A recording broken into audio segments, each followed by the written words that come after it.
What's a health myth that drives you crazy because you know it's false? Natural means safe. Processed means unhealthy. My grandpop used to be a doctor, and whenever someone would say something was natural, he'd respond with, "Arsenic is also al natural." Or that chemicals are bad. Everything we eat and drink is made up of chemicals. Exactly. Cyanide is a naturally occurring substance. Doesn't mean I should take it. Also, organic means pesticide-free and better for the environment. Yes, came here to say this. It's particularly prevalent in perfumery. Nothing against natural perfumes if they're done well, but so many people have the misconception that natural perfumes are way safer than those that use synthetic aroma chemicals.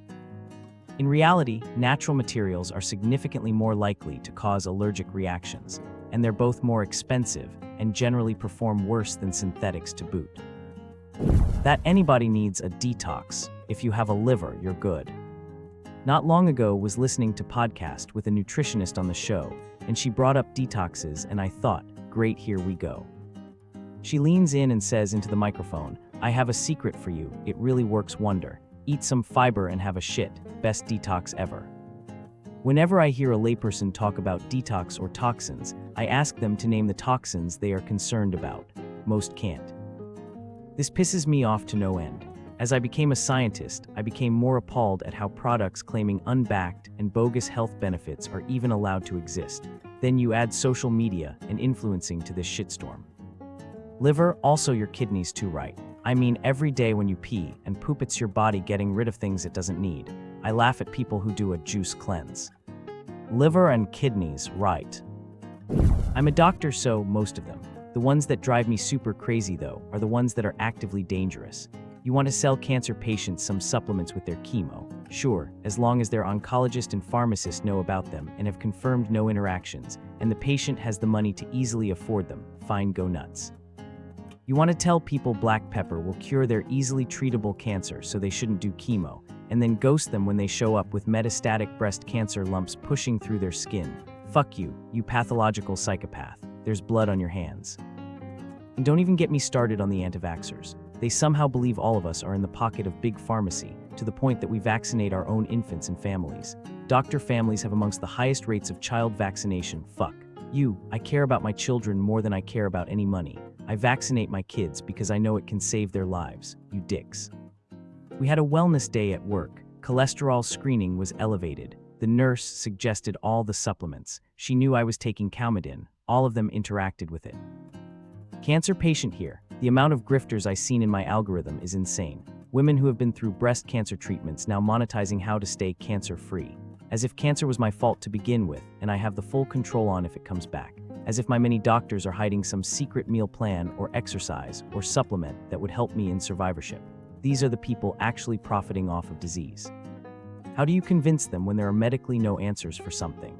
I know a few people who believe their child's autism was caused by vaccines when their child had seizures as a baby, and they couldn't get a definitive answer as to why they had them, and thus, they now blame the medical profession and vaccines. Their new child they're not vaccinating at all. It's frustrating because I know sometimes there just aren't answers.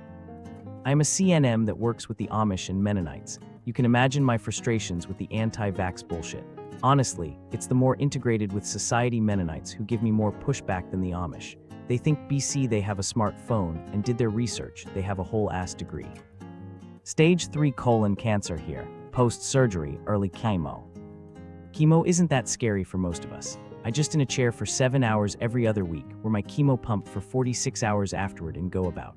Yes, I've bouts of nausea and am currently in the hospital because blood clots in my lungs and chemo likely caused it, or exacerbated it. It's not great, but was caught likely within 2 weeks of forming, and my medical team is on their shit. We're much better at treating the side effects of it now than we were 20 years ago, and it's a hell of a lot better than dying of cancer. It's so odd me how it seems really important to people that they believe urine is sterile. Even healthy urine has some bacteria, and a lot of urine is not sterile. But everyone insists that urine is sterile, and will often get snappy with me when I clarify that it's not. What are they doing with urine that they need to believe it's sterile so badly? I work in microbiology, and one of the most common samples to test for viruses, bacteria, and fungal infections is piss. Plus, it tastes awful. Hello, got my PhD in cardiovascular and renal physiology, and fun fact, urine should be sterile when taking directly from ureters. Pee isn't sterile coming out of the body, mainly because your urethra has so much bacteria. Of course, you can be actually sick and have all sorts of stuff in the pee, if your kidneys aren't doing so well. But yeah, it is technically sterile, but skin makes it not so. People who don't want to wash their hands after peeing will defend that by claiming urine is sterile. I had a surgeon tell me that if your urine cultures anything, you have an infection. Not true. When the lab reports out a negative urine culture, it usually says something like normal typical microflora. You can drink your own pee because it's a sample of your own microbiome, but it's definitely not sterile. Patches O'Houlihan begs to differ. Derm here that letting a wound air out or dry out helps it heal. The Vaseline slathered, moist but clean wounds heal best, less scar, quicker healing. Oh, good to know, any non-petroleum-based ointment we could use instead. I'm allergic to plastic and petrol-based cosmetics, fun times. Edit, whoa, big thanks for all your comments and recommendations. Folded hands takings notes, and for the Redditor that asked, I avoid aloe vera as it irritates my skin too. I'm so sorry to come off stupid, I actually never knew this. In my opinion, Band-Aids have made me feel like it slowed down my healing, because the wound stays moist within that environment. The platelets cannot dry and form over the wound to make a scab.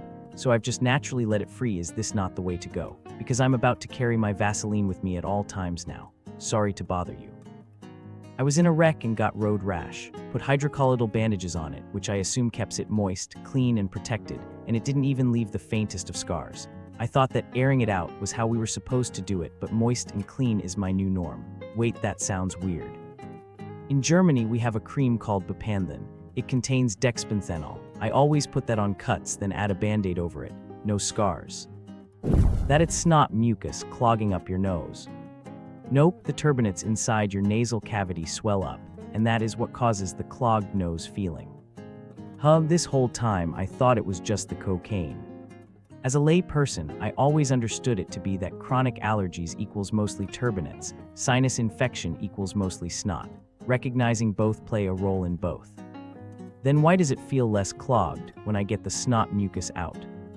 This is brand new info for me, and frankly I'm delighted by it. The thought of my sinuses just being absolutely jam-packed with snot grossed me out, so this is cool. How do I fix it? Please tell me I've been blowing more than a hooker doing OT at the shipping dock. That drinking cold beverages with meals will cause the food you ate to congeal and will lead to digestive issues.